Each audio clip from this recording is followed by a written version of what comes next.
Oke, maaf ya ada kesalahan teknis tadi. Oke, tema kelas kita malam ini terkesan mudah sebenarnya memaafkan.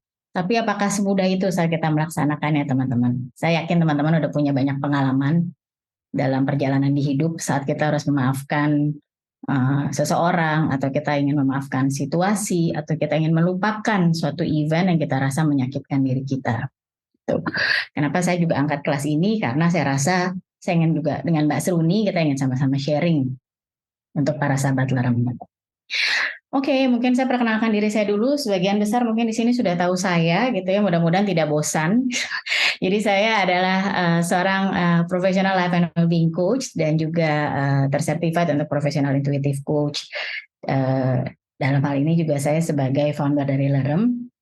Jadi apa sih Lerem itu? Namanya aja mungkin teman-teman udah pasti kurang bukan nama yang quite familiar gitu ya. Karena Lerem itu sebenarnya bahasa Jawa, dan saya sengaja mengambil kata Lerem ini karena artinya Lerem itu adalah tenang, nyaman gitu ya. Jadi saya ingin mengajak teman-teman gitu ya, gimana sih caranya kita bisa menapaki hidup kita, menapaki perjalanan hidup kita dengan lebih nyaman, dengan lebih tenang gitu ya, dan bisa dengan lebih damai. Saya sendiri di Lerem ini tidak sendiri teman-teman, jadi saya banyak didukung oleh teman-teman fasilitator, teman-teman coach gitu ya, karena Lerem itu sebenarnya suatu platform training dan coaching yang berbasiskan mindfulness, dan kita memang lebih ingin mengarahkan para individu itu untuk lebih memiliki kesadaran mental gitu. Bagaimana sih caranya kita bisa memanage well-being kita sendiri gitu ya, dan juga ditunjang oleh wellness. Karena saya yakin kalau kita hanya melakukan dari sisi well-being, tidak didukung oleh wellness, oleh raga juga pasti akan timpang gitu. Dalam malam ini saya dibantu oleh Mbak Seruni. Mbak Seruni juga sebagai seorang mindfulness fasilitator dan meditasi juga di Lerem. Dan Mbak Seruni itu lebih expertise-nya atau service yang akan diberikan untuk para sahabat Lerem itu lebih ke energi healing gitu. Tapi malam ini kita akan fokuskan dulu untuk yuk kita sama-sama belajar meditasi. Meditasinya juga sifatnya ringan ya Mbak Seruni ya. Sifatnya juga masih terbimbing. Jadi teman-teman mudah-mudahan tidak menghilang kemana-mana untuk kelas meditasi ini. Kenapa kita bikinnya guided meditasi dan sifatnya lebih ke arah forgiveness gitu. Mungkin saya akan mulai untuk kelas malam ini setelah perkenalan. Oke. Ini adalah kata-kata yang akan banyak saya sharekan teman-teman. Bagaimana sih caranya kita bisa mengatakan I'm sorry, not to others, tapi ke diri kita sendiri dulu. Gitu. Gimana kita rasanya bisa memaafkan diri kita, melakukan forgiveness. Dan ada kadang-kala saat kita melakukan ini semua, kita harus melepaskan, kita harus let it go. Apakah kita bisa langsung let it go, apakah kita harus let it be, itu nanti juga akan kita sharekan dalam kelas ini. Dan yang terakhir ini adalah mantra Ho'oponopono yang saya selalu favorit gitu ya. Jadi saya sering bilang sendiri ke diri saya kalau saya bisa melakukan aktivitas positif atau merasakan respon yang sudah jauh lebih baik, saya sering bilang ke diri saya sendiri, I love you, I'm sorry, please forgive me, and thank you. Jadi saya ingin mengajak teman-teman sebelum ingin bisa berdamai, melakukan memaafkan, mari kita kembali ke diri sendiri, mari kita sadar dan kita menerima diri sendiri dan memaafkan segala kekurangan kita sebelum kita mulai memberikan maaf atau pengampunan ke orang lain. Saya lanjut ya teman-teman ya. Nanti dalam perjalanan sesi kalau misalnya ada teman-teman ingin sharekan atau ingin ditanya monggo ya, bisa langsung apakah tulis di chat box atau langsung open mic buat menyampaikan message-nya. Oke. Kita sering dengar kata maaf ya. Kita sering banget sebelum kita ingin memaafkan, apa sih sebenarnya definisi memaafkan sendiri itu apa? Saya buat dalam kondisi yang paling simpel. Jadi sebenarnya memaafkan itu merupakan tindakan yang sadar, keputusan yang disengaja. Jadi kita saat ingin melakukan proses memaafkan, kita sadar bahwa kita ingin melakukan proses itu. Kita tahu bahwa itu perlu untuk kita lakukan. Untuk apa tujuannya? Supaya kita bisa melepaskan kebencian, supaya kita bisa melepaskan kemarahan. Gak enak loh hidup dikukung rasa benci, rasa marah, itu membuat kita kembali ke masa lalu. Sedangkan kita kondisinya ada di masa kini. Gimana kita bisa fokus di masa kini kalau kita masih terbelenggu oleh rasa benci, rasa marah, ya rasa-rasa yang lain apalagi sih?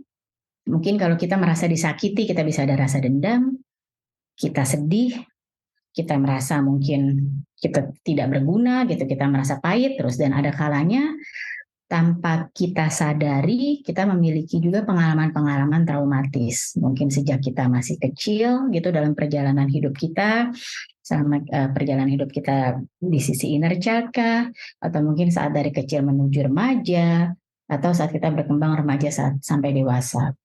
Dan even mungkin di saat dewasa, gitu ya. Banyak pengalaman-pengalaman yang tidak mengenakan di kita, yang membuat kita kadang saat rasa atau pengalaman itu kembali ke pikiran kita jadi sedih, kita jadi marah, kita jadi kembali ke masa lampau. Gitu. Apa akibatnya dengan rasa-rasa ini?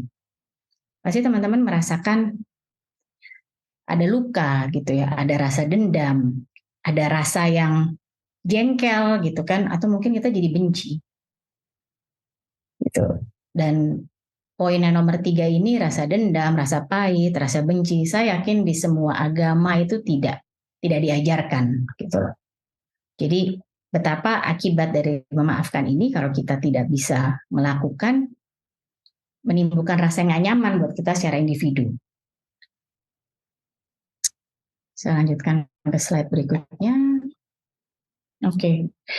Sekali lagi teman-teman, memaafkan itu adalah suatu proses yang panjang, malah bisa dibilang proses seumur hidup kita. Apa sih yang dirasa saat kita melakukan memaafkan?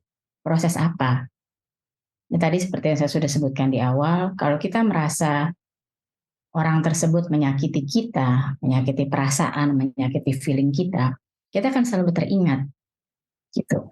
Kalau kita bisa memaafkan, kita akan merasa, oke, biarkan orang itu di sana, saya di sini. Saya akan kontrol rasa yang ditimbulkan dari respon rasa yang ditimbulkan, saya tidak bisa mengontrol dia. Jadi saya akan membebaskan, saya akan memaafkan. Ini bagian dari let it go. Setelah itu tentunya kita jadi bisa lebih ngerti. Kita akan timbul rasa empati. Misalnya, ya dia mungkin bersifat seperti itu karena dia sendiri mengalami pengalaman yang kurang menyenangkan.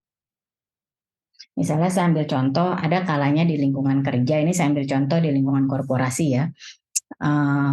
Ada beberapa teman-teman kita mungkin yang terlihat atau terkesan terlalu ambisi. Tuh. Jadi tanpa kita sadari kok dia seperti menyikut saya gitu loh. Tapi kalau kita bisa memberi space, kita bisa memberi jarak gitu, udah nggak apa-apa.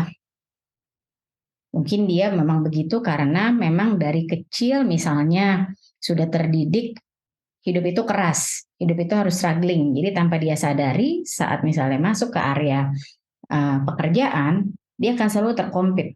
Dia akan memiliki ambisi yang mungkin lebih tinggi dari kita tanpa mungkin mengindahkan rasa, mengindahkan aturan, atau kadang-kadang dengan emosi yang berlebihan. Bisa juga mungkin jika kita disakiti oleh pasangan kita misalnya. Ini kalau saya ngomong dalam hal relasi. Juga sama. Mungkin karena pasangan kita memiliki trauma di kehidupan sebelumnya, atau juga mungkin pasangan kita lagi stres saat dia marah-marah, misalnya dia stres di kantor, kemudian waktu kita datang menanyakan sesuatu yang simple, dia membentak kita. Kita jadi ngerasa, kok kita nggak dianggap ya? Saya kan niatnya baik, saya ingin menawarkan kamu mau minum kopi atau teh. Tapi dibalasnya, kan udah tahu kebiasaan saya udah capek nih. Habis pulang, stres, Jakarta macet, misalnya. Tapi itu sering misalnya Anda, teman-teman merasakan atau mendapat perlakuan seperti itu. Kalau saja bisa kita ngerti, oh sebenarnya dia udah terbiasa minumnya teh. Saya ngerti dia baru pulang kerja, macet, stres, mungkin capek, sehingga dia memberi respon itu. Mungkin nanti sesudahnya, setelah semuanya sudah tenang, sudah cooling down, itu sesuatu hal yang bisa diangkat dan dibahas. Tapi saat kita bisa memberikan rasa empati, yang kita rasa apa? Kita ada rasa damai loh, kita ada rasa kalau saya pribadi, saya ada rasa saya bisa mengalahkan ego saya gitu. Saya bisa mendapatkan ketenangan di hidup saya kalau saya bisa melakukan proses maafkan. Jadi saya lebih mudah gitu untuk saya bisa fokus ke diri saya dan berikutnya apa? Kita bisa moving forward. Saya bukan bilangnya move on ya, saya lebih suka bilang moving forward karena moving forward kita maju ke depan. Apa yang jadi tujuan hidup kita secara perlahan melalui proses yang ada, kita membuat diri kita maju ke depan. Dan ini yang saya selalu suka adalah memaafkan itu membawa ke jalan kesejahteraan fisik. Secara fisik kita lebih well-being, kita lebih terjaga. Emosi kita juga tidak depresi, mungkin tidak gampang marah-marah, tidak ada rasa anxiety. Karena semua hal yang selalu kembali ke masa lampau itu akan menimbulkan rasa anxiety, rasa sedih, rasa ketakutan akan masa depan. Dan yang pasti saya yakin semua agama pasti mengajarkan maafkan itu perlu. Berelasi dengan sesama itu perlu. Menghormati sesama itu, menyayangi sesama itu perlu. Jadi ke arah spiritual itu juga sejalan gitu konsep memaafkan. Oke, saya di 2 slide ini saya udah sempat share mengenai proses yang dirasa atau rasa saat kita misalnya tertekan, benci atau sedih. Kalau saya mau tanya para sahabat lerem yang hadir malam ini, sama nggak sih dengan apa yang teman-teman rasa saat ingin memaafkan? Atau sama nggak sih dengan apa sih rasanya teman-teman saat teman-teman tuh masih belum bisa memaafkan atau masih sedih atau masih marah? Ada yang mau share mungkin atau tulis di chat box? Ada Mbak Ani nih ya, Mbak Tuti. Oh ya, Kalau rasanya sering pengen marah aja, nggak tahu penyebabnya apa, rasanya pengen nangis. Kira-kira mungkin lapar Mbak Ani. Nggak, saya bercanda, saya bercanda. Ya, banyak rasanya Mbak Ani, dan itulah sesuatu yang kita bisa cari tahu. Itu sesuatu yang kita bisa rasakan dan kita bisa kembali ke diri kita sendiri gitu. Kita kembali bertanya ke diri kita sendiri. Itu nanti saya akan jelaskan di slide berikutnya. Mungkin kalau Mbak Seruni ada yang mau ditambahkan nggak Mbak Seruni dari proses ini? apa ya? Kalau aku sih ya memang setuju ya. Suka memang kadang-kadang ya namanya kita hidup ya, kan kita nggak dari interaksi dengan orang lain. Ya kadang-kadang kita suka merasa tersakiti gitu atau yang menyebabkan kita jadi marah, kesel, benci, dendam tadi katanya ya kan?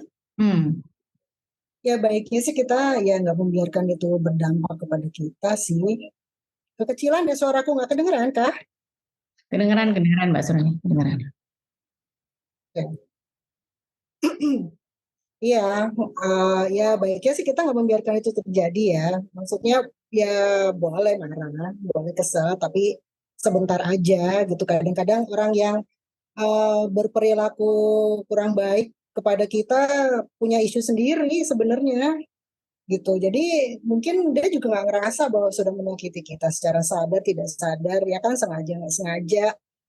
Kadang-kadang orang tuh banyak kan nggak sengaja dan nggak sadar kalau dia tuh sebenarnya udah nyenggol kita gitu. Jadi Iya. buat apa kita ini ya rugi lah pokoknya. Jadi kembali tadi Mbak Seruni menyebutkan kata sadar ya. Jadi malam ini saya akan banyak menggunakan kata sadar karena memang disitulah saat kita sadar, disitulah saat kita freeze, kita jeda, kita stop dulu gitu kan sebelum kita memberikan respons berikutnya. Oke. Nah, ini tadi menyambung pertanyaannya Mbak Ani. Rasanya marah-marah terus gitu ya. Sulit nggak sih memaafkan? Sulit. Saya juga manusia biasa. Kadang-kadang kalau saya jengkel ya susah aja gitu ngilanginnya gitu ya. Saya gini-gini sama Mbak Seruni kita juga pernah marah-marah ya Mbak Seruni ya, gitu kan? Memang sulit gitu ya. Karena kenapa gitu loh?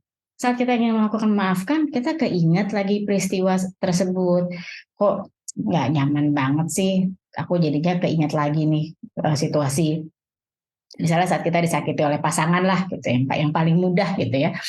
Uh, Tadi contohnya misalnya karena pasangan kita baru pulang kantor capek, jadi apapun yang kita tawarkan tuh bawaannya udah nggak berkenan aja sama dia gitu kan. Cuman kan yang ada kita jadi ngerasanya negatif ya. Instead of kita bersyukur, oh ya terima kasih Tuhan, suami saya sudah kembali tiba di rumah dengan selamat, sudah bisa berkumpul dengan keluarga, mungkin kita bisa makan malam bersama dengan anak-anak gitu misalnya kan. Yang ada kita jadi ketakutan atau mungkin besok-besok kita nggak berani ngomong lagi sama suami kita dibandingkan aku disemprot lagi udah aku diem aja gitu kan. Dan jadinya mungkin kita juga ada rasa kenapa sih dia treat aku nggak adil, aku pulang aku sambut kok dia malah marah-marah gitu. Impact-nya apa gitu, akibat dari kita sulit buat memaafkan itu apa? Kadang tanpa kita sadari,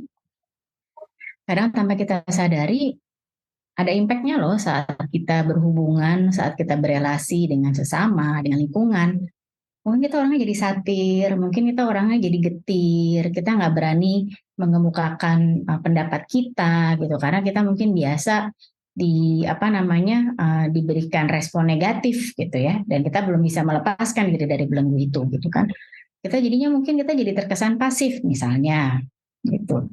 Dan yang ada gimana kita bisa enjoy our current moment gitu, gimana kita bisa fokus dengan kondisi kita sekarang. Kalau misalnya kita kembali lagi teringat kesalahan yang dulu, kembali lagi teringat dendam, merasa sakit, rasa kurang menyenangkan. Akibatnya apa? Ibu-ibu tuh biasanya sering tuh dikit-dikit sensi gitu ya misalnya ya. Bisa kita perempuan suka dibilangnya sensi banget sih loh, dikit-dikit tersinggung, dikit-dikit uh, marah-marah gitu ya.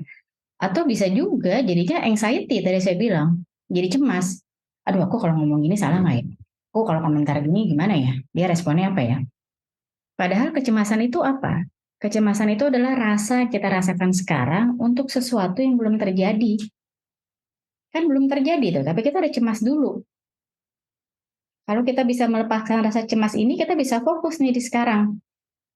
Contohnya kayak tadi, udahlah aku udah nggak usah nanya lagi, aku udah tahu kebiasaan suamiku kalau pulang aku bikinin teh manis anget. Dah, terus dingin aja biar dia netral dulu. Kan dia capek, misalnya habis nyupir pulang kantor yang biasanya 1 jam jadi 2 jam gitu kan. Udah aku dingin aja dia dulu.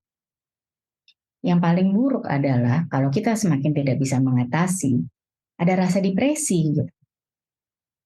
Nah, saya sih berharap teman-teman dan para sahabat Leram ini tidak sampai di titik ini ya. Dan itu juga makanya kami semua ini di Lerem kita ingin membuat suatu komunitas support community lah, platform yang sifatnya juga bisa mendukung teman-teman saat teman-teman merasakan rasa ini, saat teman-teman merasakan aku mesti cerita sama siapa ya, aku mesti konseling sama siapa untuk rasa seperti ini. Dan saya yakin kembali lagi kalau kita kembalikan ke agama itu semua bertentangan, itu bukan sesuatu yang kita diajarkan dari kita kecil gitu ya, untuk kita susah untuk memaafkan sesama.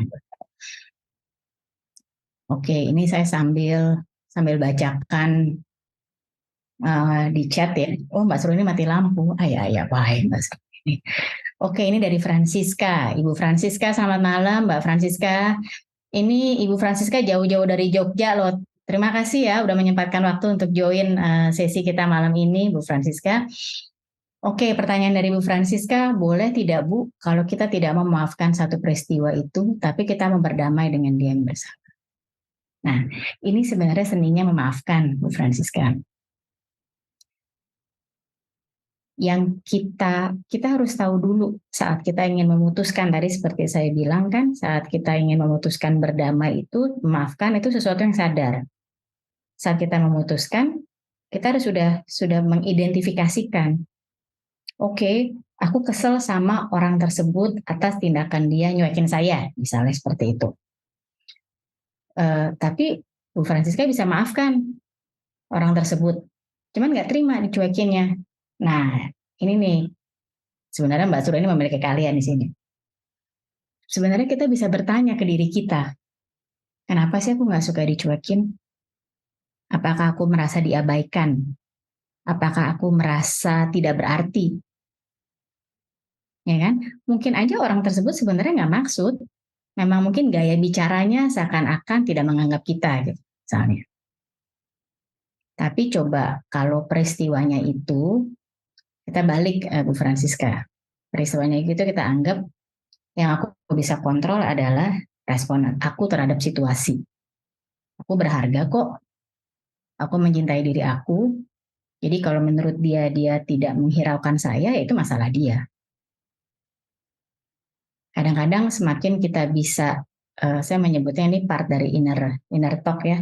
Semakin kita bisa mengenali diri kita, lama-lama kita secara pelan-pelan, sekali lagi ini proses ya Bu Francisca, nggak bisa langsung terjadi gitu ya. Secara pelan-pelan, secara melalui proses, kita bisa menetralkan rasa kita. Mungkin awalnya kita nggak bisa memaafkan langsung, tapi lama-lama kita netral gitu. Setelah kira kita netral, kita bisa let it go. Buat kita, baik peristiwa ataupun orang tersebut yang menyebabkan yang terjadi di peristiwa itu bisa kita maafkan, bisa kita rilis, apa kita let it go, kita lepas. Gitu Bu Francisca. Mudah-mudahan membantu ya. Hai Mbak Yuli, selamat malam juga. Thank you ya untuk join. Oh, udah selesai taraweh. Nah, ini dari Mbak Lena. Nah, udah pakai hashtag pengalaman sendiri ya. Maaf. Tapi kalau kitanya bisa menerima keadaan itu dan masukkan input atau pandangan buat kita supaya nggak berlarut-larut yang buat kita susah. Anggap aja masalahnya bukan di kita kok, tapi di orang tersebut yang menyakiti kita. Ini perlu proses dan waktu memang. Ya, saya senang loh sharing dan mengakui. Berarti ini sudah dilakukan ya Mbak Lena ya. Memang kadang-kadang ini kembali lagi we need to control things that we can control. Yang kita bisa kontrol, kita kontrol lah. Yaitu respon di kita. Kita nggak bisa kontrol responnya orang lain. Kita nggak bisa kontrol emosinya orang lain gitu. Dan kadang-kadang sekali lagi ada positif mindset, ada jiwa rasa ya udah thank you ada teman-teman yang memberikan inputan baik ke kita. Terima kasih untuk pandangan yang positifnya. Jadi kita nggak ya ini benar tidak berlarut-larut, kita tidak kembali ke past, kita tidak membawa diri kita ke belakang. Kita menjijikkan diri kita nih di situasi sekarang. Again betul, ini proses memang. Ya, saya dengar ada. Jelas nggak suara aku nih? Aku jadi ini nih gelap-gelapan. Suara jelas, suara jelas. Jelas kah? Mungkin aku bisa lihat jempol atau apa? Jelas kok Mbak. Ya, makasih. Oke. Untuk Bu Francisca tadi, mungkin kalau kita nih ya, kalau saya boleh bilang sebagai umat beragama, segala sesuatu itu terjadi atas izinnya Yang Maha Kuasa.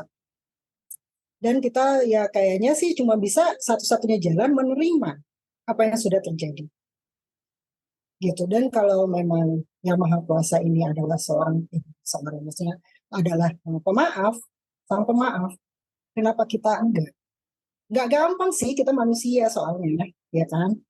Nggak gampang dan mungkin nggak bisa sekali kita bilang saya maafin kamu, tapi ternyata rasanya masih ada gitu. Dan bahkan mungkin setiap kali kita ingat atas kejadian itu atau peristiwa yang tidak menyenangkan, kita perlu memaafkan lagi dan lagi dan lagi. Cuman dengan kita memaafkan, paling nggak kita bisa lebih jalannya lebih enak. Kayak gini deh, kayak kalau kita bawa tas ransel nih di punggung, isinya batu. Setiap kali ada kejadian yang tidak mengenakan dalam hidup kita, kita taruh batu itu di dalam tas. Dan kita jalan, terus makin lama punggungnya sakit. Makin lama kakinya pegel. Ya kan? Tapi kalau misalnya kita taruh nih tasnya, tuh kita buka, kita keluarin satu-satu aja, satu-satu, nggak usah semua sekaligus. Satu-satu, taruh satu, oke. Saya taruh yang ini. Nggak ada gunanya buat saya bawa-bawa. Orangnya juga mungkin entah kemana, nggak ngerti, nggak tahu kalau dia menyakiti kita. Coba deh, kalau misalnya satu-satu kita taruh nih batunya, kita buang aja deh. Tasnya bisa diisi hal-hal yang lain sih, bisa diisi minuman, makanan, apapun yang kita mau bawa lah intinya dalam hidup ini. Gitu. Dan kita juga jadi lebih gampang untuk melangkah, lebih gampang untuk apa-apa tuh ringan gitu. Bahkan kita bisa sambil lompat-lompat, sambil senyum, sambil menari. Kayaknya sih kayak gitu ya analogi memaafkan. Gitu. Nggak mudah, tapi kalau kita bisa lihat ke situ, mungkin akan lebih enak kita menjalani apapun ini, gitu, menjalani ke depannya, dapat tanpa perlu mikirin sesuatu yang kita nggak bisa ubah lagi. Gitu. Mungkin kita nggak lupa, tapi rasanya mungkin udah beda. Kalau kita bisa, okay, I forgive you, I forgive myself for this to happen. Gitu. Cuman ya paling enggak kita melangkah lebih ringan. Kira-kira gimana Bu Francisca? Mudah-mudahan bisa menjawab ya Bu Francisca ya dengan analogi batu-batu gitu ya. Tadi yang dimaksud gantinya batu makanan minuman itu mungkin bisa hal-hal atau sifat yang positif dengan gratitude, ada rasa syukur, ada rasa apa namanya kita masih dikasih kesempatan ini semua untuk sadar gitu bahwa batu-batu itu nggak berarti kalau kita taruh di luar tas, kurang lebih seperti itu. Ini oke, dari Mbak Ani juga analogi yang menarik. Bagaimana jika seorang tidak sadar kalau ternyata yang di bawahnya batu? Nah, itu nanti kita datang ke slide berikutnya ya Mbak Ani ya. Ini kayaknya udah nggak sabar untuk lebih ngegali nih, memaafkan itu seperti apa sih. Memang ringan-ringan tapi susah juga buat dipraktekkan gitu ya. Oke, ini saya paling suka gambar ini gitu karena dibilang when you forgive someone, you recharge your body with positivity. Sama seperti analogi yang tadi Mbak Suruni bilang, saat kita meletakkan batu, kita bisa isi tas kita dengan yang lain. Rasanya akan beda kok teman-teman, kayak tadi yang Mbak Lena jelaskan gitu ya, memang itu proses gitu. Cuman rasanya akan beda. Semakin kita bisa sering menanamkan rasa memaafkan, rasa bersyukur untuk semuanya, memang kita jadi semakin lebih ke-recharge gitu. Kita bisa lebih positif. Ya, thank you Bu Francisca untuk komennya. Oke. Kita tadi udah ngomongnya memanfaatkan itu sulit, rasanya gimana. Sekarang kita ngomongin benefitnya lah. Kita ngomongin yang positif. Saya yakin teman-teman udah tahu, pasti udah tahu. Cuman kadang kita tuh lupa ya. Dengan kita sering kayak tadi misalnya membawa batu di ransel. Jadi berat kan jalannya. Saat kita ingin berhubungan sama orang lain, ingin berelasi dengan orang lain, kita jadi lebih sulit gitu. Kebalikannya adalah kalau kita bisa memanfaatkan, sudah pasti cara kita memandang suatu hubungan dengan orang lain lebih positif. Relasi kita lebih sehat. Kesehatan mental meningkat. Ya, cemas, stres, depresi, ini tuh kata-kata yang sekarang banyak didengar dari tahun 2020 kemarin gitu ya. Sebenarnya sudah lama dari dulu, tapi sejak 2020 kemarin lebih banyak. Gitu. Jadi betapa bahwa kita sebagai manusia tuh kadang harus diingatkan, tanamkan rasa syukur yuk. Gimana sih caranya dengan ada rasa syukur, kita bisa create empati, kita bisa memaafkan orang lain, memaafkan peristiwa. Otomatis kalau kesehatan mental meningkat, kesehatan fisik pasti aman teman-teman. Daya imunitas badan juga bisa lebih baik, gitu kan? Dan ini yang saya paling suka. Kita jadi manusia yang memiliki self-esteem. Kita jadi individu yang bisa lebih memiliki harga diri, kita jadi lebih pede, kita jadi lebih confidence. As simple as kita jadi bisa lebih fokus menata hidup kita sekarang gitu. Hanya dengan memaafkan. Sekali lagi ini merupakan proses yang panjang, proses yang lama dan tidak mudah. Cuman memang dengan kita bisa memaafkan, kita bisa melepaskan dendam, kita bisa memberi jalan untuk kesehatan bisa lebih meningkat dan pikiran lebih lerem, gitu ya. Pikiran bisa lebih tenang. Oke. Tadi juga kita udah sebutkan dari tadi memaafkan itu proses. Gimana sih itu proses itu bisa terjadi? Saya yakin kita sebagai manusia tuh kita memiliki our own life value lah. Mostly semua orang sama. Kita mesti temui itu gitu. Apa sih yang jadi life value kita? Udah pasti kita diajarin dari kita kecil lah. Gitu kan. Kalau kita berantem sama sibling, pasti kita diingetin orang tua kita. Udah maafin adiknya, maafin kakaknya. Dan apa rasanya waktu kita masih kecil saat kita bisa maafin adik kita saat dia ngambil makanan kita gitu. Kita udah lupa kan? Kita udah happy lagi gitu. Kalau di umur kita sekarang kita jadi bisa meningkatkan nilai kehidupan. Nah ini tadi pertanyaan Mbak Siska ya mengenai event dan orang. Jadi kita identifikasikan apa yang membuat kita kesal, yang kita merasa sedih, yang kita hancur, yang kita marah. Siapa yang perlu kita maafin? Kalau tadi mungkin sebenarnya orang tersebut nggak bermaksud buat seperti itu, gitu loh. Tapi di kita merasa ada rasa, kok aku kayak dicuekin ya, kok aku ada rasa abandonment gitu. Setelah kita bisa mengidentifikasikan, kembali lagi nih, sadar. Kita kembali ke diri kita sadari itu semuanya, kita akui, dan kita rasakan emosi apa sih yang terjadi.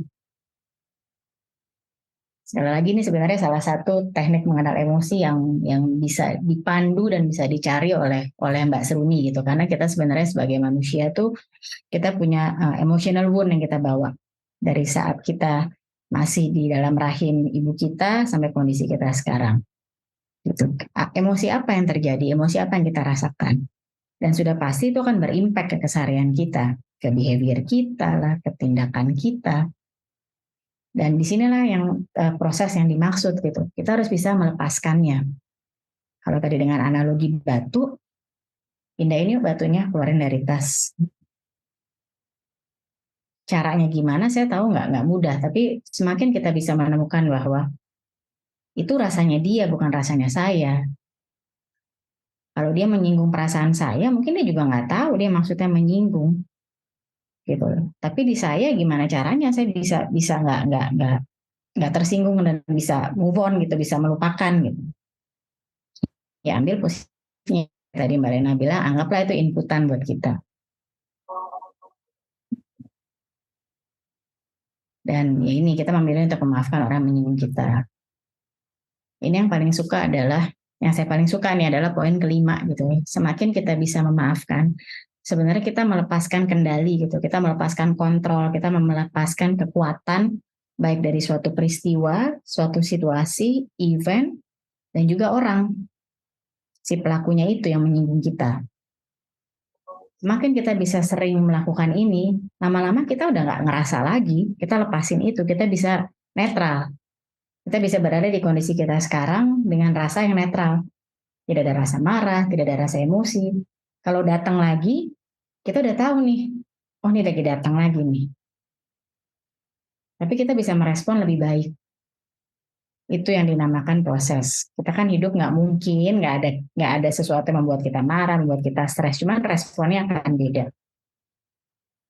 Disitulah yang dinamakan proses bertumbuh, proses berkembang. Di situ teman-teman. Dan poin nomor 6 ini sebenarnya adalah fungsi dari platform Lerem gitu ya. Jadi saya juga dan saya yakin juga Mbak Suni, kita juga melakukan proses yang sama di perjalanan kita. Kita juga banyak dibantu oleh komunitas-komunitas lain yang bisa membawa kita sekarang ini bisa ngobrol nih sama teman-teman, bisa sama-sama melalui platform Lerem kita mengadakan sharing kelas seperti ini. Gitu. Jadi kita juga pasti mengalami yang namanya kebutuhan untuk berbicara dengan pihak profesional yang kita rasa memang itu bisa sebagai pihak yang bisa menyalurkan, pihak bisa membantu apa yang kita rasakan dan bagaimana cara kita memproses untuk bisa moving forward gitu. Mungkin ada fungsi dari coach, ada fungsi dari konselor gitu ya. Dan juga ada fungsi dari beberapa fasilitator yang lain yang ada di Lerem kita juga ada untuk fasilitator yang memiliki kemampuan gitu ya, keahlian untuk melakukan teknik self healing. Jadi bagaimana caranya saat kita terganggu emosi kita, ada yang perlu kita sembuhkan, kita bisa menyembuhkan sendiri. Gitu dengan belajar akhirnya kita bisa terbiasa dan itu sendiri. Sekali lagi teman-teman, memaafkan itu adalah komitmen ya. Jadi harus datang dari diri kita sendiri. Kita harus sadar bahwa saya ingin berubah lebih baik, saya ingin membuang rasa tidak nyaman ini. Ada proses, ada waktu. Aku sambil ngecek chat ya teman-teman ya. Ada Mas Nanda ya ini. Ya, Mungkin memaafkan orang lain lebih mudah, mengakui kesalahan kita sendiri adalah langkah pertama. Dalam memaafkan diri sendiri, akui bahwa kita telah melakukan kesalahan. Ini mungkin sulit, tetapi ini merupakan langkah penting dalam proses memaafkan diri sendiri. Lebih sulit ketika kita mengatakan ke diri kita sambil berkaca, maafkan saya. Ya, ini kita ada, apa Mbak Suruni? Ho'oponopono ya. Ya, Ini saya selalu dinasihatin Mbak Suruni setiap kali saya juga lagi down. Kita masih bilang ke diri sendiri, balik dulu ke diri sendiri ya.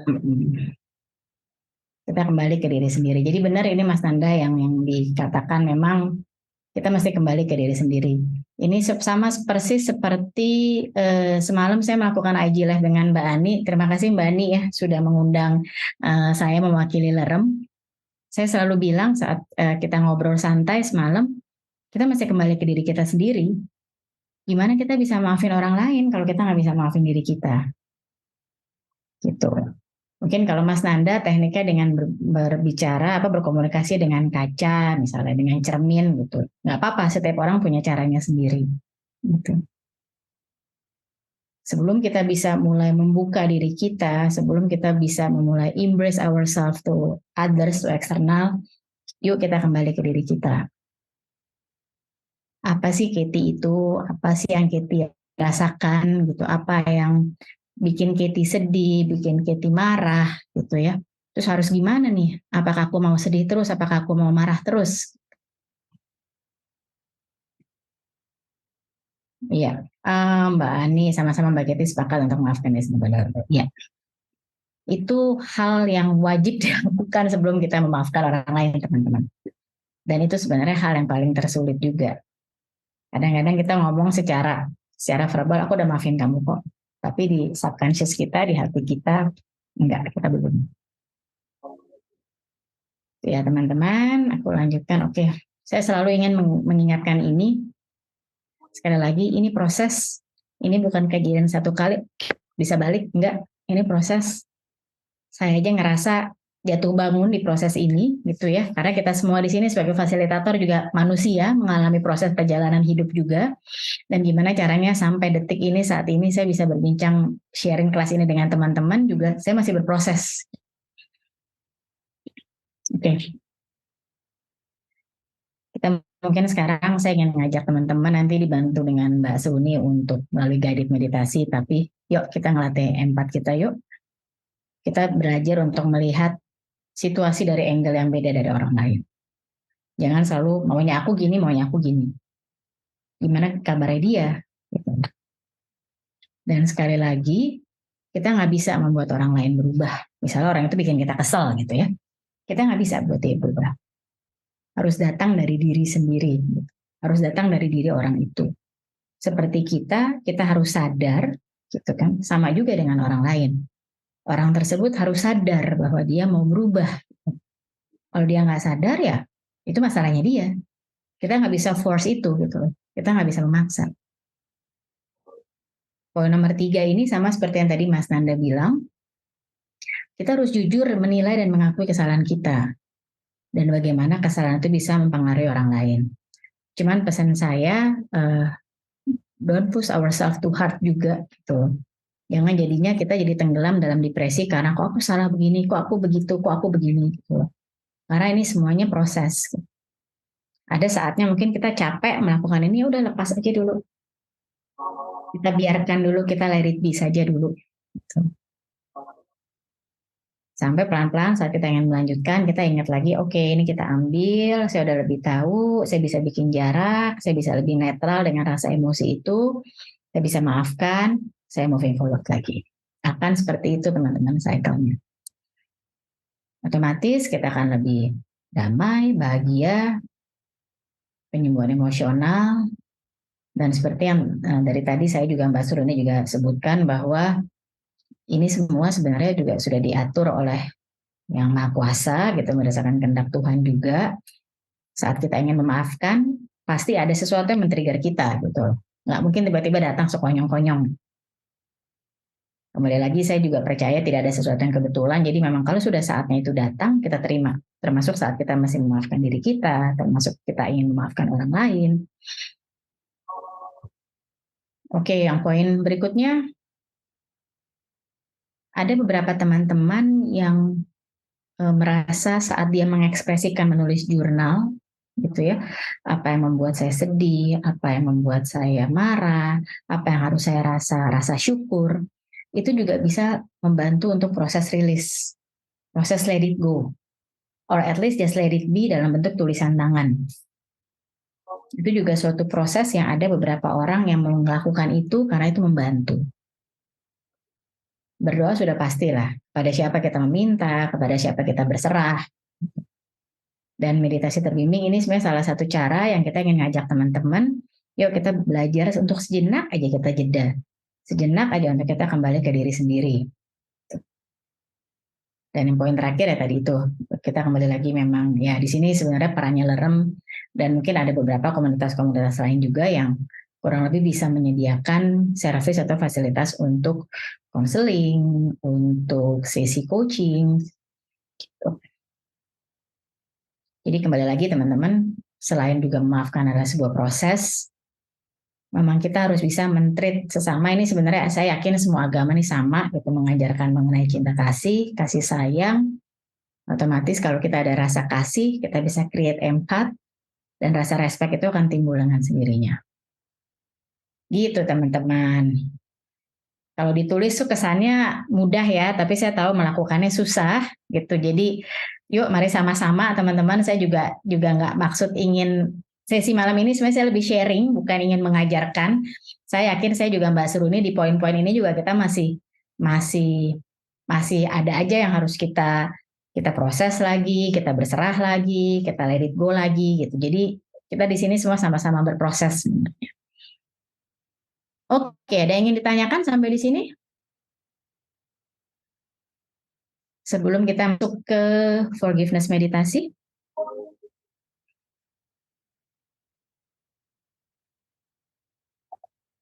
Apa sudah pada siap untuk meditasi mungkin?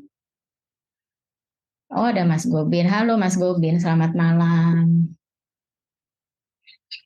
Ada Mbak Niza Fitri. Masih ada yang ingin ditanyakan mungkin? Atau masih ada yang ingin sharing? Oh ya, monggo Mas Gobin, silakan. Apa yang ingin ditanya di chat boleh atau open mic juga boleh, Mas.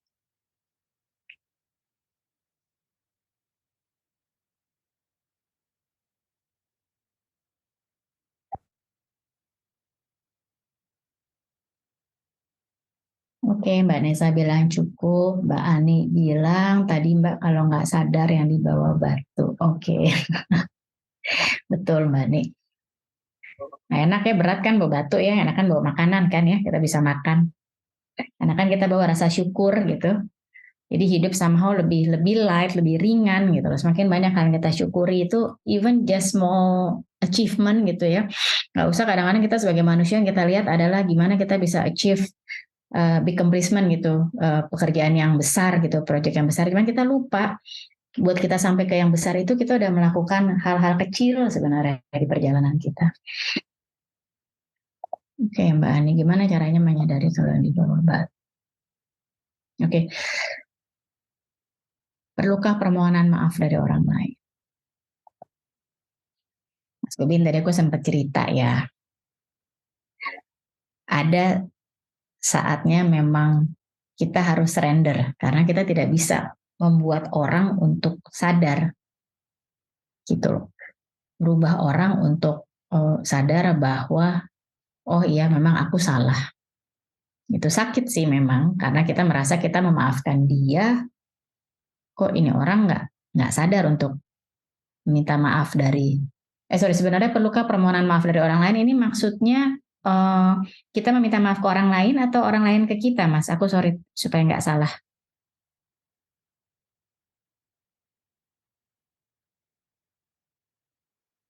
Keduanya. Oke. Kalau dari kita sendiri kita gampang, Mas. Maksudnya gampang adalah semua kontrolnya di kita kan. Kalau memang kita sadar kita merasa berat gitu loh, kita kalau tadi analoginya Mbak Seruni kita bawa batu di backpack itu bikin kita berat, kita lepaskan. Caranya gimana? Ya itu tadi. Yang kita bisa kontrol adalah respon kita. Apa yang men-trigger kita? Di situ yang harus kita terima, kemudian kita let it go. Bahwa mungkin orang itu nggak maksud, mungkin orang itu nggak sadar, tapi itu responnya di kita. Tetapi kalau kita harapkan dari orang lain, aku as simple as, kita nggak bisa kontrol orang lain kan Mas?